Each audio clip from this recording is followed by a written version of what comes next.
Sungai Mahakam. Ada yang perlu kita cari. Ngapain? Cari apa? Dah, gak usah banyak tanya. Ikut saja.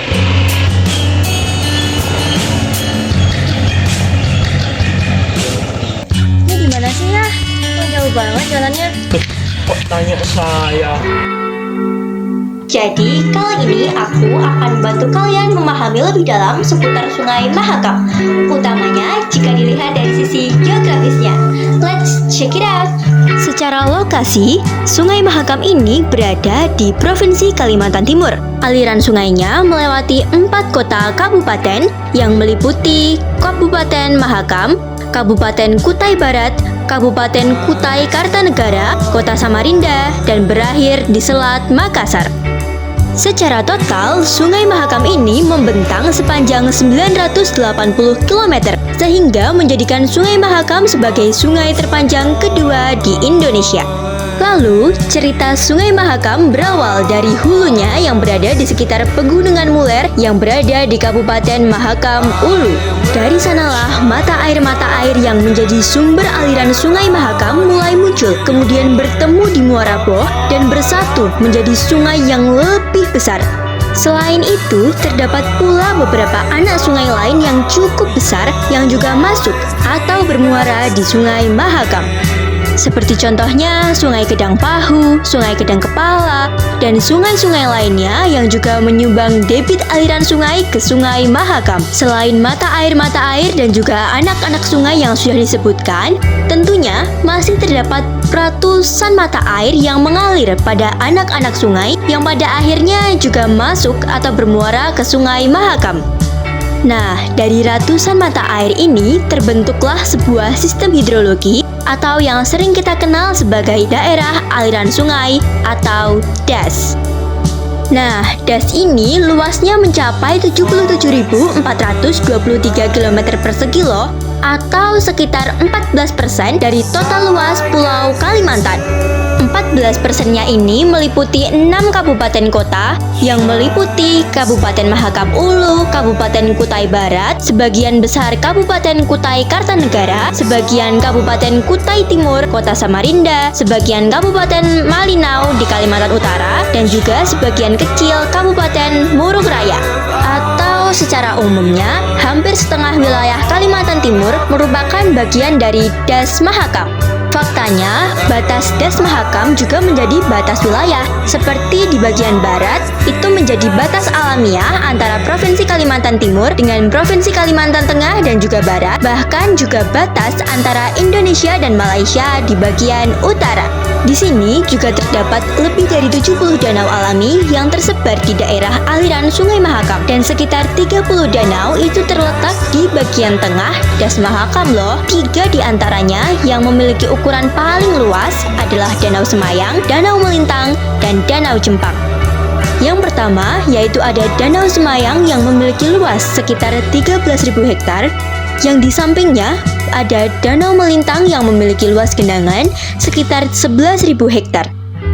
Yang tak kalah luasnya yaitu ada Danau Jempang yang memiliki luas sekitar 15.000 hektar. Di sini terdapat pula bentuk lahan yang sangat ikonik di DAS Mahakam, yaitu disebut dengan Delta Mahakam. Delta Mahakam adalah daratan yang berbentuk seperti kipas. Hal ini terbentuk karena pengendapan sedimen yang terbawa oleh aliran Sungai Mahakam dan kemudian mengendap di muara sungai di Selat Makassar. Delta Mahakam sendiri memiliki luas area kurang lebih sekitar 150.000 hektar yang terdiri dari 100.000 hektar daratan dan 50.000 hektar perairan. Wait, kalian pernah kepikiran gak sih kenapa bentuk Sungai Mahakam itu berkelok-kelok?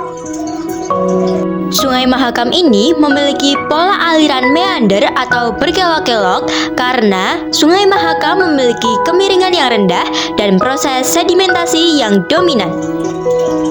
Tapi perlu kalian ketahui juga teman-teman bahwa selain dengan kondisi geografis Sungai Mahakam yang sangat unik ini, kondisi ini juga menyebabkan Sungai Mahakam menjadi wilayah yang rentan banjir, utamanya di daerah hilir dan tengah, apalagi saat curah hujan tinggi. Karena saat curah hujan tinggi, air bisa meluap ke daratan dan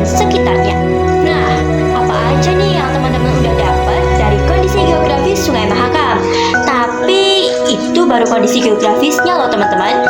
Kalau mau tahu fakta-fakta unik lainnya seputar Sungai Mahakam, simak terus videonya. Kamu yang bisa mapsnya, Dok. Loh kan aku nggak bisa baca maps ya. Gimana sih? Tuh. Dengar suara sungai yang mengerucur. Oh iya, kayaknya di sana nggak sih ya? Oh, Coba. iya, betul. Ya, sungai ini panjang banget ya. Kayak laut. Panjang. Tahu nggak berapa meter? Panjangnya 1000 kilometer. 1000 ya? Panjang banget. Memang panjang. Dari hulu sampai ke hilir yang bentuknya kayak delta. Di tengah ada danau-danau hasil banjiran sungai. Bener aja ya. Masa danau di tengah sungai? Iya.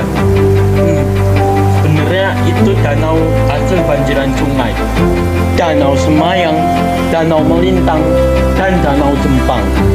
Kalau musim hujan, itu air sungai meluap, alhasil jadi danau itu. Jadi yang kita tadi itu dari danau ya? Iya, rumah pesut. Pesut itu lumba-lumba laut kan ya? Dah, gak usah banyak tanya, ikut aja.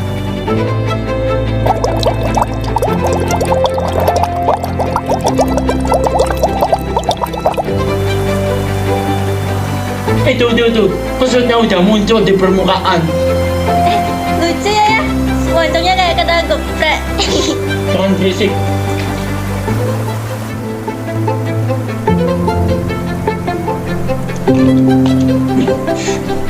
Bandel kali kau pesut. Cuh.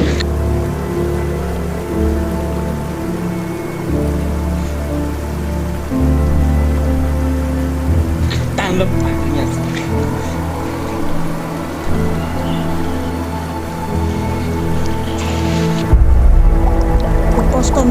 Lepaskan saya, hei, tolong, lepaskan saya, lepaskan saya, lepas. Ini pesutnya? Iya dong, apalagi kalau bukan pesut. Anda bisa lihat sendiri. Kamu berapa? Saya ingin 150 juta. 150. Kamu kira pesut ini seberharga itu? Tahu apa kamu? Potensi di Sungai Mahakam ini bukan hanya pesut, masih banyak ikan yang lain. Ikan martin, bau, selawat. Transportasi air di sini bisa jadi sumber uang untuk kamu. Kamu lihat lahan luas itu, bisa jadi perkebunan sawit, karet, bahkan juga tambang. Hai, oke tadi sudah sedikit disebutkan tentang potensi yang ada di sekitar Sungai Mahakam oleh si pembelikan pesut. Yang pertama, potensi perikanan. Di sini bahwa Sungai Mahakam merupakan tempat bagi biota laut.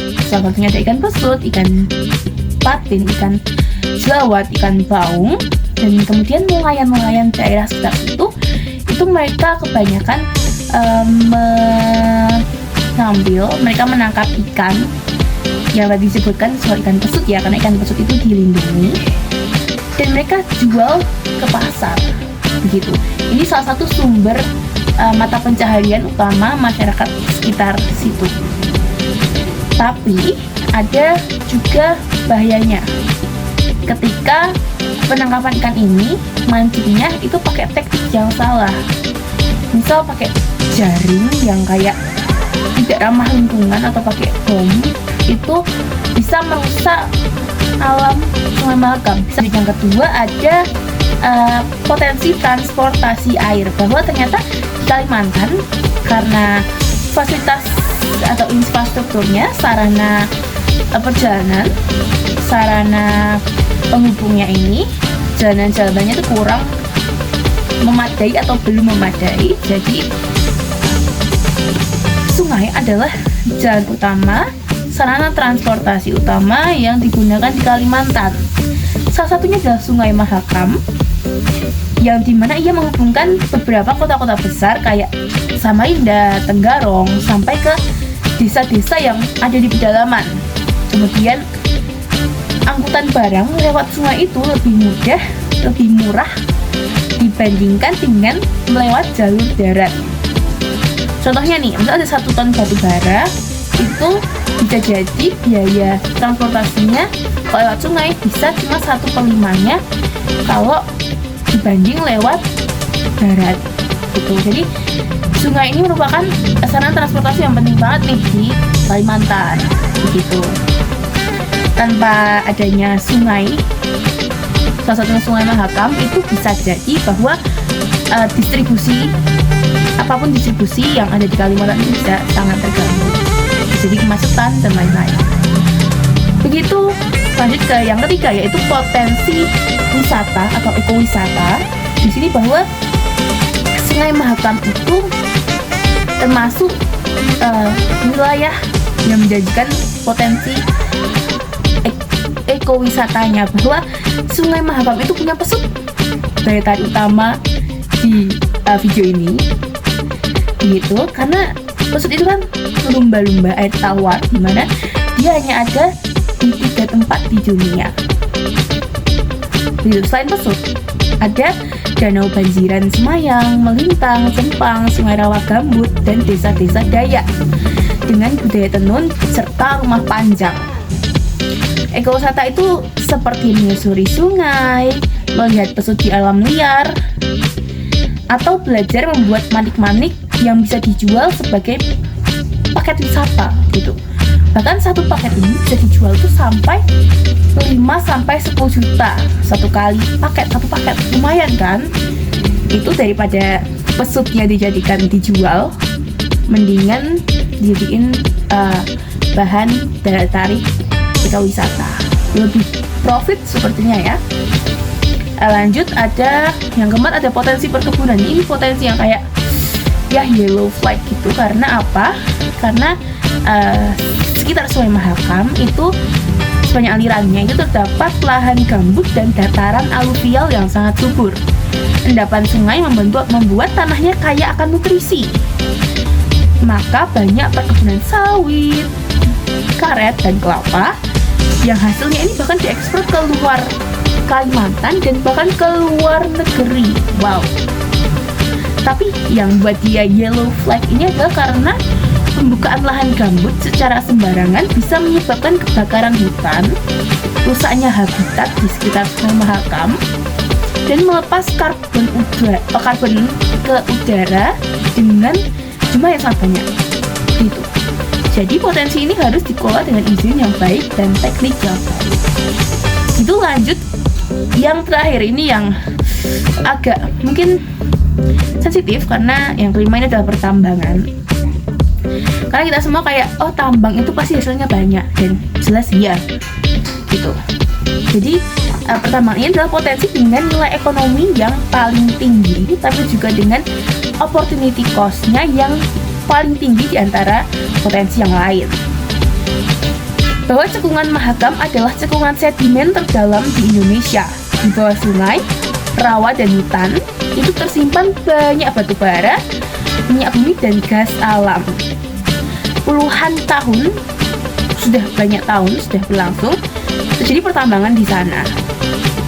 Dan hasilnya itu menjadi sumber pendapatan daerah dan negara, jadi menguntungkan juga. Namun dampaknya bahwa air sungai menjadi keruh, sedimentasi meningkat, hutan hilang, dan banyak biota sungai yang kehilangan tempat tinggalnya, salah satunya pesut. Makanya tinggal lucu. Potensi ini memberikan keuntungan besar, tapi juga dengan biaya atau opportunity cost-nya yang sangat besar juga. Oke, ini adalah potensi dari Sungai Mahakam. Mari kita lanjut ke cerita berikutnya. Semua itu tidak ada apa-apanya dengan pesut yang aku tangkap.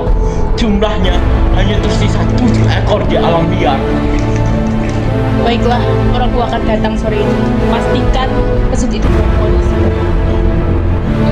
Baiklah, akan saya pastikan tanpa ada satu kekurangan apapun.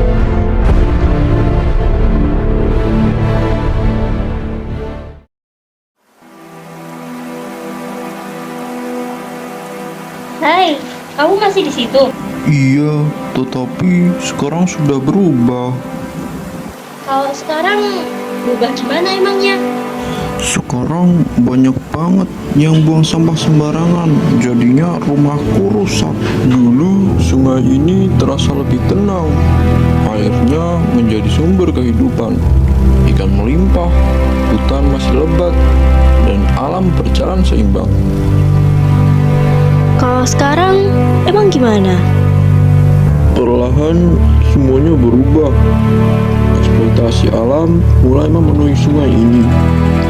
Kapal-kapal tambang terus melintas. Hutan dibuka dan tanah masuk ke aliran sungai. Jadi, kamu nggak punya rumah? Padahal Sungai Mahakam adalah bentang alam yang sangat penting. Sungai ini menjadi jalur transportasi, sumber ekonomi, dan rumah bagi banyak makhluk hidup, termasuk aku.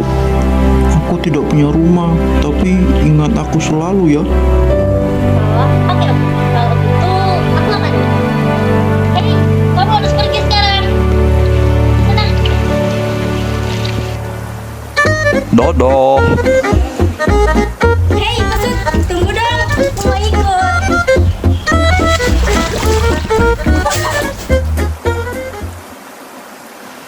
Wah, kemana maksudku? Loh, itu dia. Hei, sini kau. Hei. Wah.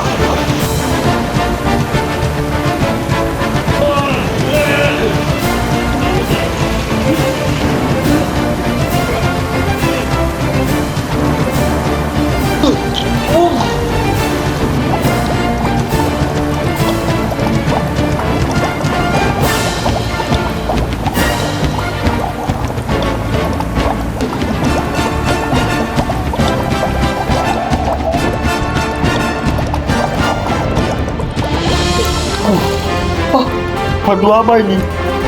Batu ini menunjukkan prosesi geologis yang telah dialami oleh Sungai Mahakam.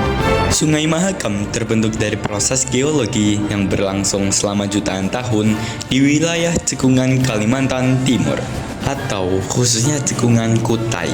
Sungai ini bermula dari lembah tersier Cekungan Kutai yang terbentuk akibat pergerakan lempeng tektonik, di mana aktivitas Gunung Semeru serta diwarnai oleh proses sedimentasi merupakan salah satu indikasi juga faktor terbentuknya Mahakam. Pergerakan kerak bumi membentuk daerah rendah yang kemudian menjadi jalur aliran air dari pegunungan menuju laut. Dalam waktu yang sangat panjang, erosi terus memperdalam dan memperlebar aliran sungai hingga membentuk sistem Sungai Mahakam seperti sekarang. Material batuan dari daerah hulu terbawa arus dalam bentuk pasir, lumpur, dan tanah liat. Endapan tersebut terus memupuk selama ribuan tahun dan membentuk dataran banjir, rawa, serta delta di bagian hilir sungai. Tingginya proses sedimentasi menyebabkan Sungai Mahakam memiliki banyak kelokan atau meander, yang menjadi ciri khas sungai tua dengan aliran yang lambat. Wilayah di sekitar Sungai Mahakam didominasi batuan sedimen yang terbentuk dari endapan purba. Berikut merupakan prosesi sedimentasi. Struktur geologi yang relatif stabil membuat sungai ini mampu berkembang panjang tanpa banyak gangguan vulkanik. Karena itulah kawasan Mahakam memiliki dataran alam yang luas, datar, dan dipenuhi rawa serta danau alami. Seluruh proses tektonik, erosi, dan sedimentasi yang berlangsung terus-menerus menjadikan Sungai Mahakam sebagai salah satu bentang geologis penting di Indonesia. Sungai ini bukan hanya sumber kehidupan, tetapi juga rekaman alami tentang bagaimana permukaan bumi terus berubah dari waktu. Jadi, itulah penjelasan singkat mengenai prosesi geologis Sungai Mahakam. Beh, apa ini? Busut. Wow. Baik Pak, cepat. Siapa itu? Sedang ada lakukan. Saya hanya berenang saja. Tidak ada hal ilegal yang saya lakukan. Oke, jangan tangkap saya. Berenang. Pesut apa? Saya mendapatkan laporan dari warga kemarin bahwa Anda berusaha untuk menangkap pesut itu dan menjualnya kepada pembeli. Tidak. Hei, lari kemana? Berani sekarang juga. Saya mengakui perbuatan saya, namun berjanjilah lindungi putri saya. Ia tidak berbuat apa-apa. Cukup, sekarang naik. Baik.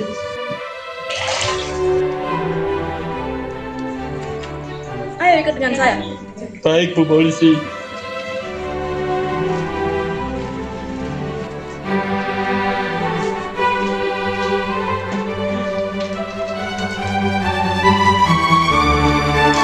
Jika kau mengetahui konsekuensinya, untuk apa kau melakukannya?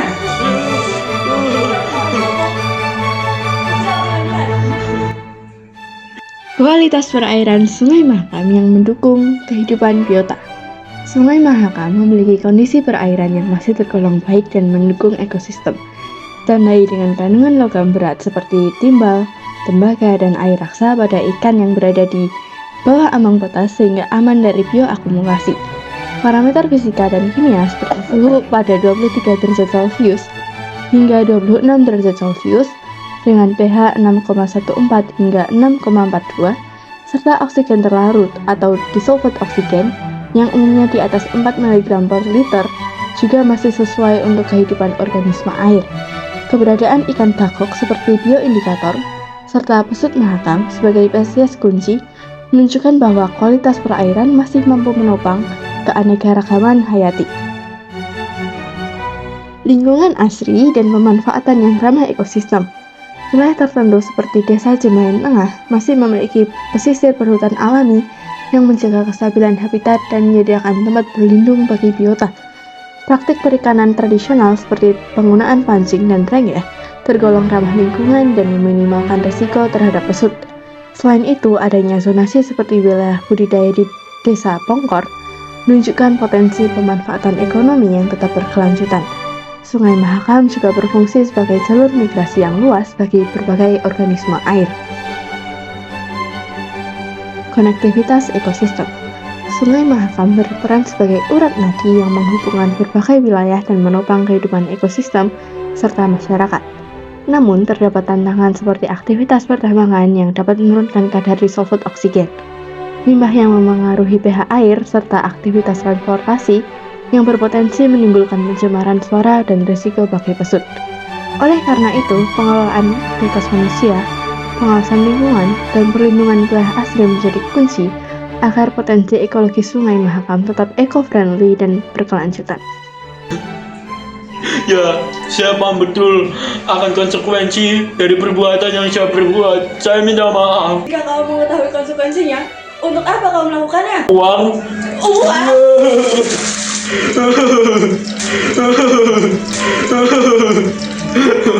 Sebenarnya saya sudah tidak memiliki istri dan saya masih memiliki seorang putri.